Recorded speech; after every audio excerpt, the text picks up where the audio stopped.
A university that teaches you how to become a millionaire? What? Our guest on the show will explain coming up. So, you've got some cash.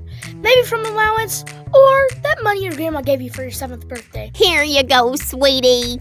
Woohoo! Thanks, Grandma! Whatever it is, what are you going to do with it? Spend it, hide it away, or maybe invest it? Let's start learning how to make that money grow. Time to learn how to be a cash kid.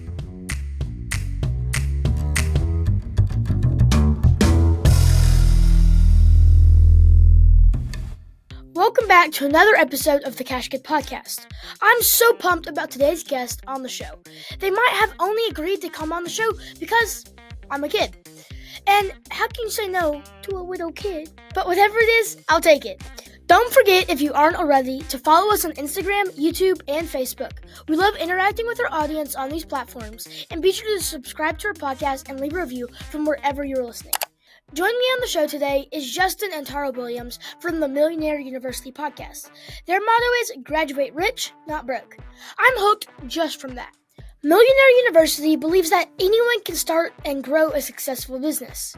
It's your school for wealth creation, and on their show, they interview experts from numerous industries to help you start and grow a successful business. Mr. and Mrs. Williams, welcome to the show. And first off, tell us a little bit about yourself and your business background. Woohoo! That was a horrible woohoo. Let me do that again. Woohoo! Yeah! Oh, that's better. I was like, wow. Man, Cash Kid, we are pumped to be here. I came across your podcast like a few weeks ago and I couldn't stop listening. I was hooked. I love what you're doing. We're gonna have our kids listen to it. So thank you so much for everything that you're sharing with everyone. First of all, we've learned a lot from listening to you. So thank you. You're welcome. And thanks for having your podcast for me to listen to. Yeah, love it. Heck yeah. So go ahead, Tara. Do you want to kick it off and share a little more about us and our background? Yeah, I'll give you a little bit of our personal background. So Justin and I, we just celebrated our 20th year anniversary. Woo woo. We got 3 kids. So we have an 18-year-old boy, 16-year-old daughter, 14-year-old son. We live in California, San Diego area. And we have been running businesses together for about 20 years. 20 years. So... Can you believe that she's been able to handle me for that long? I'm a lucky lady. I have an awesome husband. Oh, I'm blushing. But yeah, we've had some ups and downs. And if you kind of want to share a little bit more of our business background. Yeah, so I've wanted to have a business my entire life, but I just didn't know a whole lot about business. But when I was young, your age or even younger, I would go to Costco and buy candy and try to sell it. And this is a little, I'm not sure if you're supposed to do this, but my mom would buy the candy bars. When you guys today, you just send out a text and we give you money for your fundraisers at school. But when I was younger, I would sell candy bars at grocery stores. And so my mom would buy the candy bars as if we were doing a fundraiser, and we'd go sell the candy bars. And we were doing all kinds of stuff. I would raise lovebirds and animals and hand feed them and sell them. So I was always just trying to figure out how I could make money, but I always want to have a business, but didn't really know a whole lot about business. But my parents were in lots of multi-level marketing things, and they never really made a lot of money in those. But I went to some events and some things that kind of got in my head. When I was in high school, I read a book called Rich Dad, Poor Dad. And that really helped me kind of change the way I thought about money and business. So I always knew I wanted to have a business. I always knew I wanted to invest. I always knew I wanted to create wealth and be able to do cool things in my life. So fast forward, went to college, went to Brigham Young University and had a football scholarship. And that's where I met Tara. And so we met and we ended up getting married. And I told her, I hurt my shoulder and I knew I wasn't going to play football anymore. And I knew I wanted to start a business. And at the time I was selling satellite dish door to door. And after doing research, I was like, hey, I think we can make 3 times as much money if we start our own business doing this instead of doing it for this other company. So I got Tara to quit her job as a 3rd grade teacher and we went for it. And we were pumped. We were going to make $1 million within a year. And what do you think happened within a year? It didn't go as planned. It didn't go as planned. It did not go as planned. At first, it was going pretty well. When I was just selling on my own, Yeah. Like, yeah, I was making more money because I was getting paid more, but there was a lot of inventory we had to get and stuff, but it was okay. But then we're like, hey, we're going to get an office and we're going to hire, take a partner and hire some managers to help recruit guys that can go sell in the summer. And I was running the numbers and it all looked amazing. So I was like, it's okay if we're spending money because we're going to make a ton of money this summer. But the managers didn't recruit. Our partner slept in till 11:30 every day. The bills kept coming. The phone system was way more than we thought. And all this stuff kept happening. So the money kept going out, but not enough was coming in. And then the summer was getting closer and we're like, we're not going to have a program. We ran up the numbers. We're like, we have $120,000 of debt. We kept borrowing money, putting money on credit cards. And a brand new baby. And we had a baby. And so we're like, oh, shoot, we got to. So we left the office, sold all the things that we had bought. Remember, we went and bought like all this furniture and stuff that we did not need. And it seemed fun at the time, but we sold we broke the lease. I think we had to pay a little bit of money. We moved to Bakersfield, California, where we lived in a small room with a bunch of other people, our brothers and people who were working for us. And our son slept in the closet. And I would go out every day in the 110-degree heat of Bakersfield and sell satellite dish and just worked so hard. And I was like, this is not what I envisioned being a business owner. No. So tell us more about Millionaire University and why did the podcast start? Go ahead, Tara. Well, Millionaire University, so, a little bit more about our background is we bought and sold houses and we educated people on how to sell houses. And we ran, we had multiple businesses. And then there came a point where we sold one of our businesses and we had some good investments and we had a lot of free time on our hands. And we traveled, we did all kinds of different things. And then we got bored. And we were like, what are we going to do? Retired. We had retired at a young age. We have all the things we want. We made all the money we want. We have more money that we're making passively each month than we spend. We did it. Yeah. We achieved it. So we went through those hard things and then we had financial success, but then we were bored. Like human beings, we need to progress. We have something inside of us that just wants to grow and we want to go and we want to do things. And so there came a point where we were kind of bored. And as you can tell, Justin is a natural born entrepreneur. Like he just loves it. I am not a natural born entrepreneur, but I'm a hard worker. And so I had to learn it on my own. And obviously with Justin's help and just with life experience, but I'm smart and I can do lots of different things and I have a good eye for things. And so he and I have been a good team, but he just has this passion in him to teach people about business. And we wanted to create something that our kids could listen to and that would really help them. And that would help other people save on some of the mistakes that we made, to give them lots of information, education, really valuable episodes that give them a ton of ideas and tips so that they could also start a business and have more freedom, because it has created a great life for us. We've done lots of really cool things and it's caused us to grow a lot. And so Millionaire University is the resource we wanted when we started a business. So it's kind of like you've mentioned Cash Kid. I know you're a big believer in like education is important, but you also feel like it could be improved, right? Yeah, right. You don't teach a lot about money, how to make money, how to start a business. And so I was just so confused. And as our kids are getting older and getting ready to for that age where are they going to go into college? Are they going to start a career? What are they going to do? They want to start a business, but we're like, there needs to be a resource. Like too bad college or school doesn't teach you more about starting a business. And so we're like, I kept complaining about it. And one day, like we're bored, we're not doing a whole lot. And we're like, why don't we do that? That's what entrepreneurs do. That's what business owners do. They think they see a problem and they're like, well, I'm going to go solve that problem and come with a solution for it. So that's what Millionaire University is kind of the solution to that problem that we felt like was out there. So yeah. I totally agree. Our podcast is to help the solution of like not as much financial literacy in schools. We want to help give that to kids who really aren't given the chance to learn much.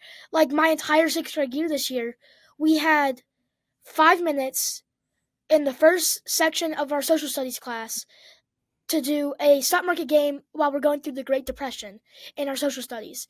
That was the one time that we had it, and it was for a 9-week period. It was the first 5 minutes one time on Monday. Wow. So really we had 45 minutes of financial education the entire school year.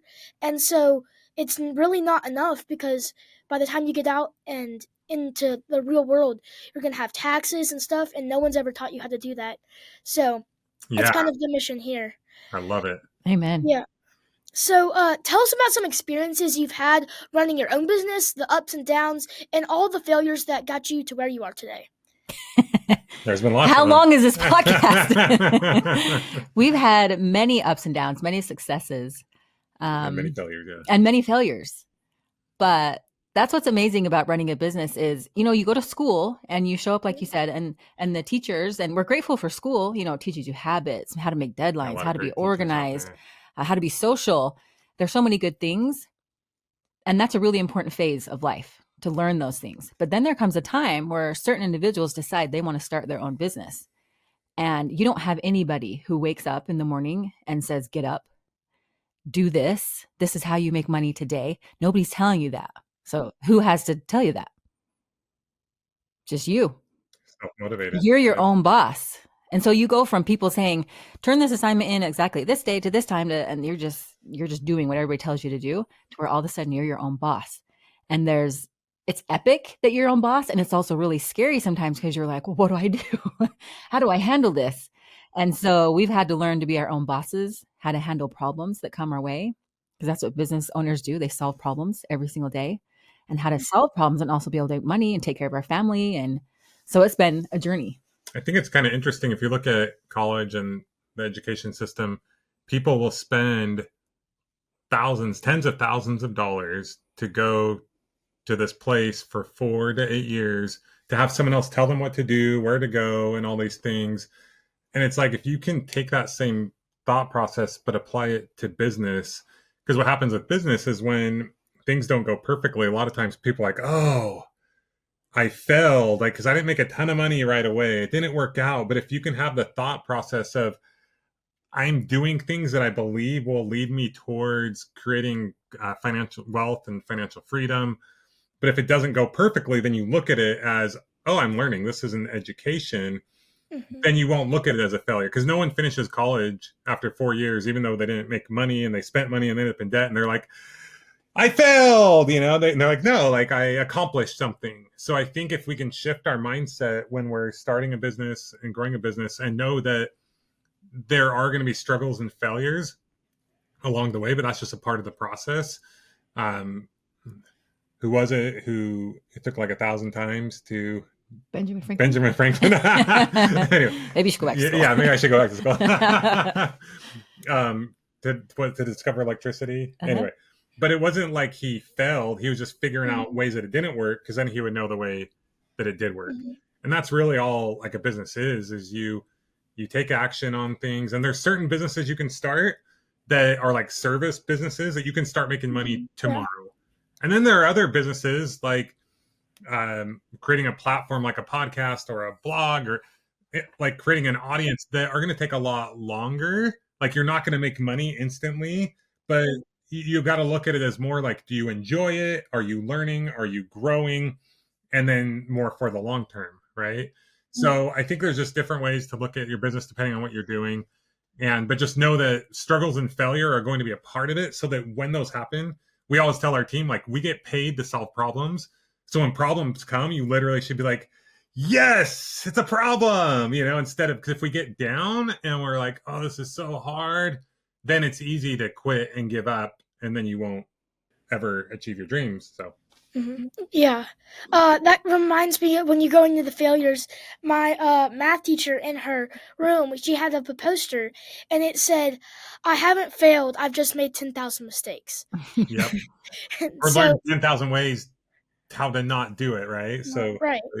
Yeah. And to give you some, specifics of mistakes we've made, I mean, we've hired people and trusted them way too much. We didn't really pay attention to them or keep track of them. We were just like, okay, you do this, and we didn't want to hear about it. We've gotten really good at being more accountable with our people, keeping, stats, researching different things, making sure we're staying on top of managing people. We've gotten smarter at how we spend our money. What numbers are we getting back? We've gotten better at creating contracts and how we work with people, negotiations. We're way better at looking and finding good people, better opportunities, better situations. But we've made mistakes with people, with money, with investments, all kinds of But we different wouldn't things. know any of that if we didn't take action. And every mistake we've done, if we stick with it and overcome it, we get way smarter and way better. And so the weird thing is like we might have a hard experience or we might lose some money, but we end up making a lot more money because we learned from it. We didn't just give up. So that's Yeah. really huge. I totally agree with that. So, what financial education were you taught or exposed to growing up, or maybe not exposed to that you wish you were? I mean, I went to school and then I went to college. I always knew I wanted to go to college, put myself through school. I had a paper out when I was 11, babysat when I was like 9. So I've always worked hard, put myself through college, figured out college, got scholarships, played sports, did all kinds of different things. But I was more like, okay, you do this and this. I didn't know really anything about the entrepreneurial world. And so I was a 3rd grade teacher and I was working really, really hard and that was a great job, but I was getting paid like nothing. I couldn't even support my own self almost. And so when Justin came into my world and he had this natural born entrepreneurial way of looking at the world, and he said like, let's make $1 million in our first summer. I was like, yeah, let's do it. So we didn't have a ton of experience growing up. And he talked about some of the experiences that he had, but he and I just kind of have figured out things together. But it would have been amazing to get a lot more help and resources like there are today. Like there's so much cool information out there. It's wild. It's a good thing she didn't see into that first year and we had $120,000 of debt. She might not have married me. I don't know. So, do you feel like financial education is needed in our schools? And if so, what type of it do you think is needed? Oh my goodness. Yes. Yes. It's like an understatement of the century. I mean, people don't even know how to balance their checkbooks, how to save money, how to run numbers, how to have investments. I mean, it's crazy. Yeah, I think there was a study done, like even like, I don't know if it's 2/3 or higher of adults can't even pass a basic financial like literacy test, like very, very basic. It's just something that isn't taught. And not only do I think it should be taught, I think it should be the main thing that is taught. It's like everything else is like around that. It's like maybe we learn a few minutes of, I don't want to pick any specific subject because then someone might get, upset. But I think financial literacy, I mean, I remember like pretty much being done, when I was done with college and leaving and just being like, I didn't really learn a whole lot. I want, like my whole goal now, I'm going to go make money and take care of a family. And I don't know how to do that really other than just go for it. Mm-hmm. But if I would have had the opportunity to start when I was younger and been investing and learned about money and be able to maybe even start a business like many years before, we would have avoided a lot of stress. And I think like marriages would be better, families would be happier. Mm-hmm. I just think it's so needed. The education system has stayed pretty similar. It's evolved a little bit for so long, for so many decades. And it just really needs a major overhaul, I think. Mm-hmm. Yeah, that reminds me of like funny thing that happened in school one time. So we were gonna go outside for recess, and it was raining, so we had to do indoor recess. And all my friends, they were off playing board games, and they were like playing with the deck of cards. And I go up to my teacher and I ask, "Can I check my stocks?" And she goes, "I have never taught anything about stocks. I've never had a kid ask me about stocks." She texted my mom about what had happened because she was just amazed that like I had learned that. And so I thought that was just really a funny like story that had happened in school, like just how surprised the teacher was that I even knew about it, because she may not have even known about it. Cash Kid, mm-hmm. I got a question for you. Is that allowed? Yeah. I know this is your interview, so I don't know if I can flip the script, but sure. I was talking to my daughter yesterday. She's 14. Mm-hmm. And she's been babysitting. She's 16. Oh, she's 16. That would be our son. our son's 14. She used to be 14. Okay, I feel like she's still my little girl. Oh. She's 16. Okay, she's growing up. She's 16.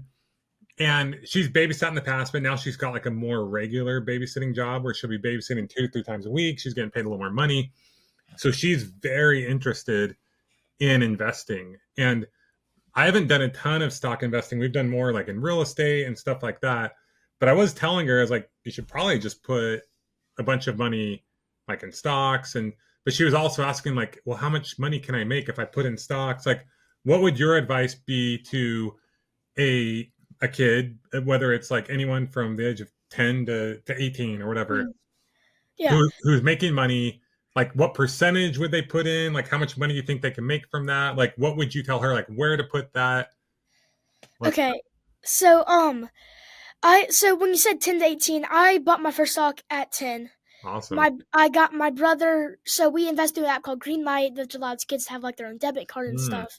And so my brother, I like taught him about it when he was 8. I just told him like a couple of stocks, and so he invested when he was like 8 or 9. And so I kind of feel like at the beginning you're interested in stocks. I go for big like blue chip companies, like not anything risky, nothing below $5. Like, so I remember my first stock was Amazon, then I moved on to Apple, Google, OnCloud. Then right now I have a love-hate relationship with Tesla. That's kind of been like my up-down moment. We recently got a Tesla, so we're supporting. We're trying to help you. We're trying to help you out. Let's see. But like, if your stocks are ever down, don't feel the need to sell. You, as long as you know that it's a good company, like keep that invested in it because you know that it's going to end up rebounding. But also, if it is just losing you a ton of money and like there's news about it that's bad, you don't need to be afraid to take a loss. I've sold a loss, but always try to get like a profit to offset it, or at least not make the loss as bad. The stock market normally compounds around like 8% each year, and then of course you have recessions every 8 to 12 years. So, I mean, I did a report in school, and if you investing earlier, 10 years earlier than the normal age, you can make just in a 20 to 30 year span an extra $134,000. Wow. Just by investing 100 every month into the S&P. And so that study was like shown. I checked the research too, and it's really proven. So say I started at 10 years and then the next person started at 20 years old.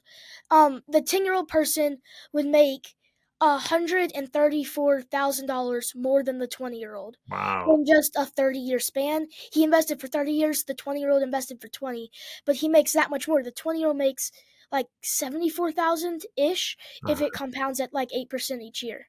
So just investing early has a huge factor to give you a head start in life. And that's just $100 a month, you said, right? Mm-hmm. Wow. Yeah, just 100. That's amazing. Yeah, let's do that. Okay, I'm gonna let my daughter know because she's gonna try to invest like $1,000 a month, I think, or 500 a month. Yeah. First, anyway.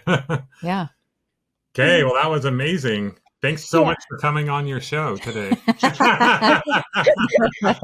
right, we can get back on track. If you have Okay, yeah.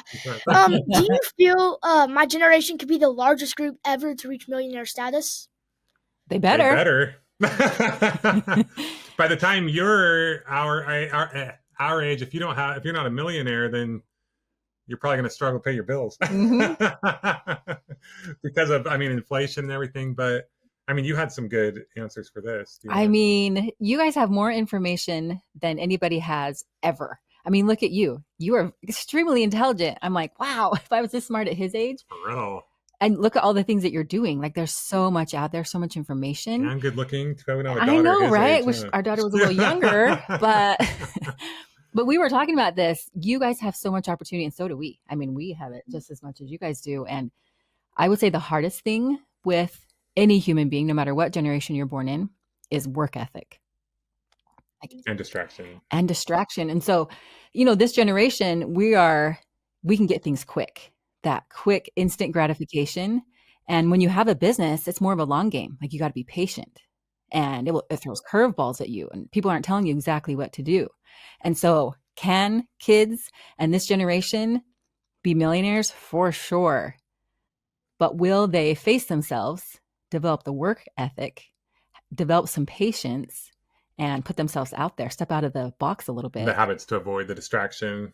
Like, sometimes our kids are like, hey, get off of your phone. Yeah. Yeah. You could waste a whole day on your phone or on social media. Or today, someone listening today could go invest $100 in S&P, and in 10 years, their peers will have maybe nothing in their bank account, and this person will have all these investments that are building. And so if you're willing to learn and work hard, heck yeah, you can. Absolutely. Yeah, you got all the information right at your fingertips. Mm-hmm.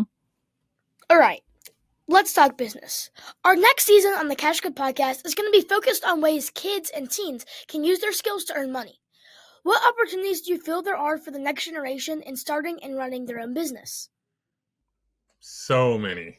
So many opportunities. And here's the thing. So our kids right now, we're having them all get jobs, just regular jobs, because it's easy to talk about having an idea, but to actually get out there and do it and do the hard work to sell something can be challenging. And sometimes kids don't have the work ethic. Like they've never had a job. And for some people that works. They're just going to go after it. And that totally works fine. But if you've never had a job and starting a business seems really overwhelming, go work at Chick-fil-A or get a paper route, go do some babysitting, develop a little bit of work ethic, and then build off of that, because the opportunities are there. But whether or not you take them and do something with them is up to you, really. Yeah, but as far as opportunities, like we always say, there's a million ways to make $1 million. It's just a matter of picking one and kind of going down that path and then learning as you go and then adapting. It's all about taking action, because you never know what one thing is going to lead to. Like you're never going to end up doing the exact thing that you thought you were starting out to do. But I mean, there are so many like service-based businesses, whether it's like mowing lawns or doing yard work, cleaning out gutters. Maybe not if you're too young, you don't want to fall, but washing cars, walking dogs, pet sitting. Yeah, cleaning up dog poop. Or I used to shovel like horse manure when I was younger. And then you have like the online, like if you can learn anything about digital marketing, those are all huge skills and assets. We're always telling our kids, learn skills, whether you're learning skills or things that you're really good at and passionate about. You can always turn those things into a business. Our 18-year-old son, he's learned how to fix iPhones. So he will get people's iPhones, he'll fix them, and he can make $100 an hour doing that. Now his goal is just to market enough to where he gets a bunch of people, and then he can hire other people and pay them $20 an hour to help him. And then he's essentially making, maybe not quite $80 an hour on every hour they work, because he has marketing costs and stuff like that. But he could then be making $30 an hour for every hour that other people are working for him. So at first it's all about making money, whether it's a job or doing a service-based business on your own.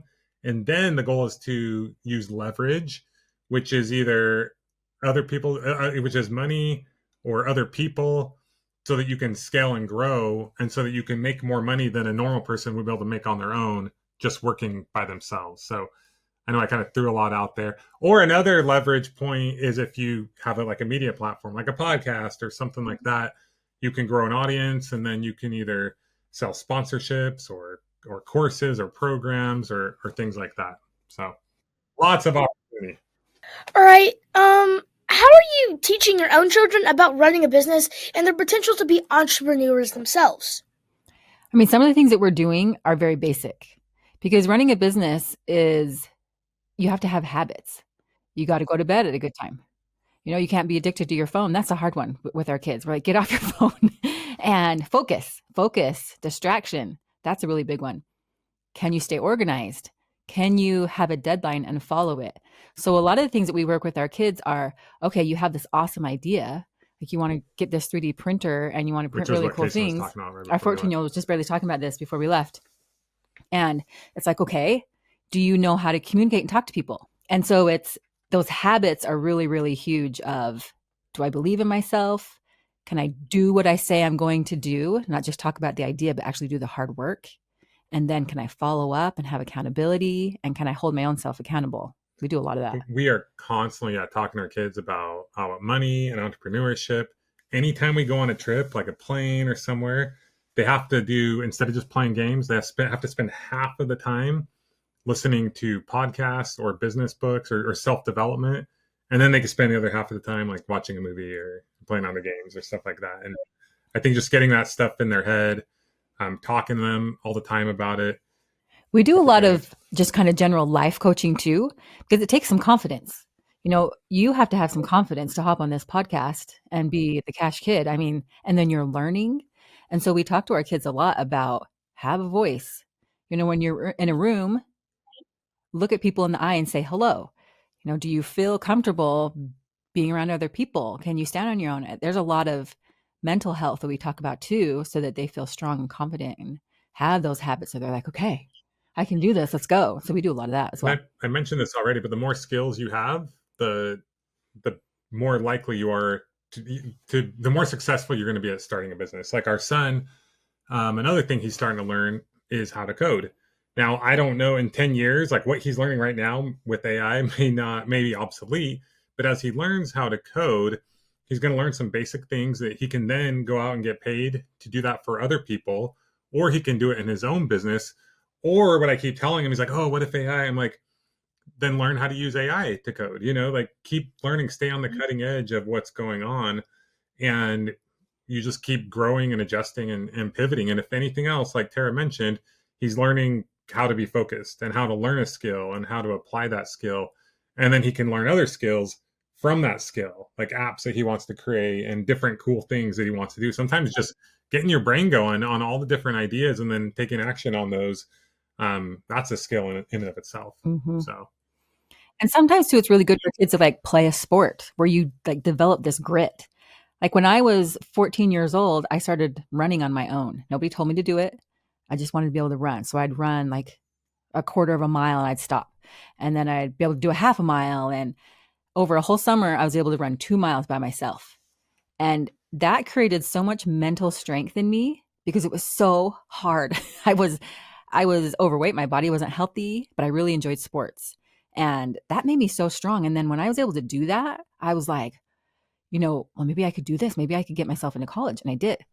And then when Justin came and was like, hey, we could do this business, I felt pretty strong. And I was like, I could do this too. And I'd had jobs over the years. I'd done a paper out when I was young. And so it's just starting kind of where you're at and pushing yourself outside your comfort zone and going, what job is a little uncomfortable for me, but one I could do, and then just keep building from there. Keep replacing what you're doing with something even better that fits where you want to go.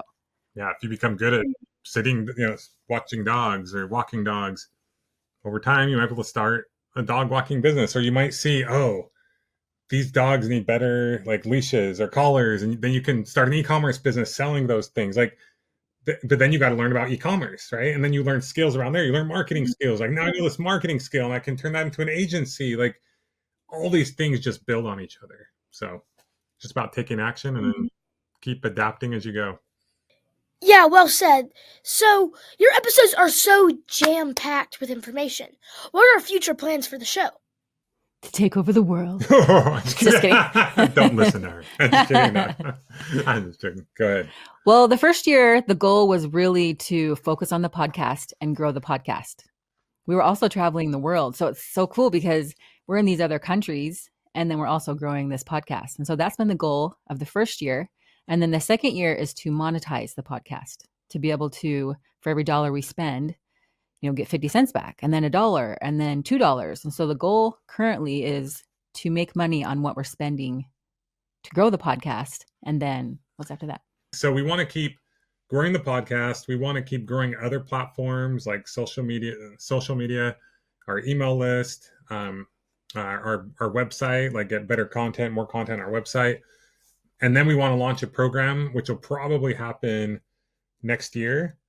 And then eventually, like kind of like the end goal, or there's never the end, but one of the main goals is this probably won't be several years down the road, but we would love to have like an actual physical campus called Millionaire University where amazing people come just like you would to college, but instead of just learning more about history or science or different things, you're there to grow a business, to invest money. Like that's the main thing that you learn about. And the whole concept is you graduate rich, not broke. Like you graduate where you're financially free, you're well off, you've made good money, you're making good money, and you could take those skills and throughout your life. So to close out, is there anything that we haven't asked you that you would like to share with our audience? All I would say is like action leads to information. So if you're unsure what you should do, that's okay. A lot of people like overthink it. Just start taking action. You don't have to do things that would cost like a bunch of money to do. Just get out there and try to figure out how you can make money. And then the more you do, the more you're going to learn, and then you can adjust as you go. And ultimately, like anyone who just focuses on that, like they're going to end up well, really financially free and happy and develop a lot in their life. And Yep. yeah.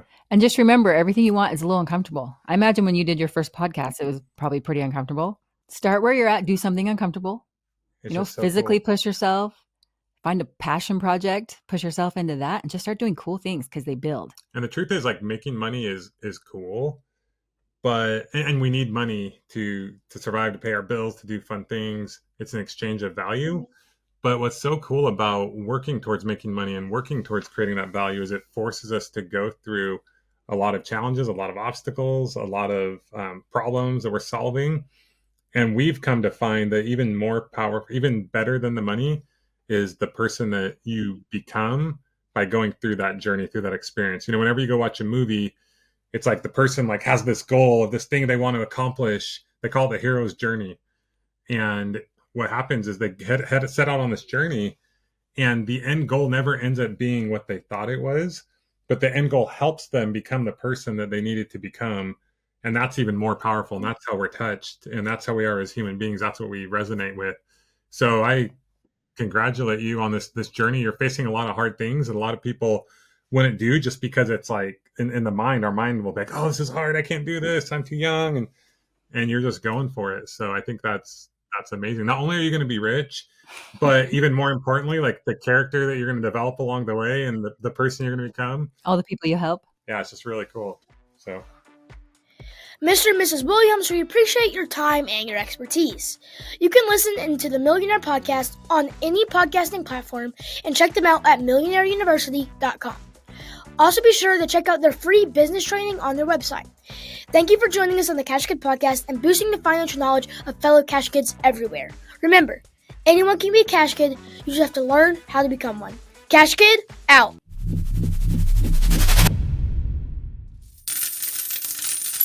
The information presented represents the views and opinions of the guest. This podcast does not intend to provide personal investment advice. This content has been made for informational and educational purposes only.